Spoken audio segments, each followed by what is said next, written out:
Deluxe? Yung Goldilocks. Ang binibigay lang nila ay ang interpretation nila ng 20% discount ay isang slice. Senior citizens dahil sa kanyang pagtulong sa mga seniors. Ay, Mamara Tumondong, hello. And sana po, tulong pa kayo doon sa online registration.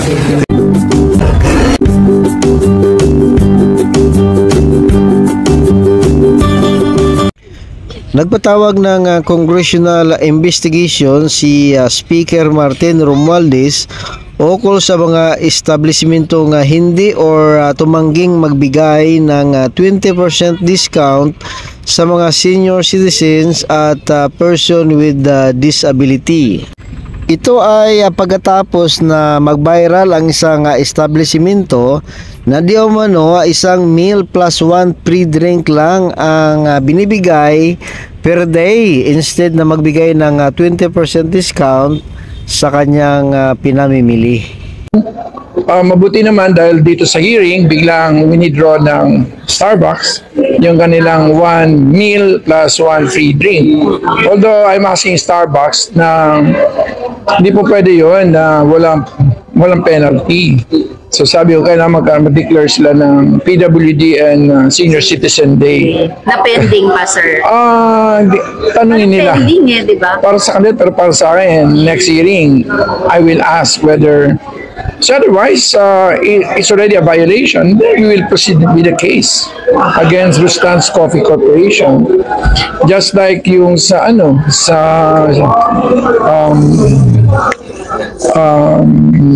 sa mga cake, yung Goldilocks. Ang binibigay lang nila ay ang interpretation nila ng 20% discount ay isang slice. So that's a blatant violation of the law. Tapos doon naman sa Sofitel, obviously inayos nila, umabot pa ng 70% yun, ibigay tuloy na.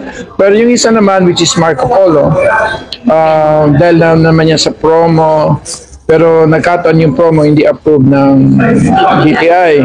So basically, na-file na ng prosecutor and there's a warrant of arrest already for the officers of Marco Polo. So, kung natatandaan, si Speaker Martin Romualdez ang principal author ng Republic Act 10754. Ayon pa kay Speaker Martin Romualdez, gusto lang namin na masiguro na ma-enjoy ng senior at person with disability ang benefits na nakalaan para sa kanila ayon sa batas.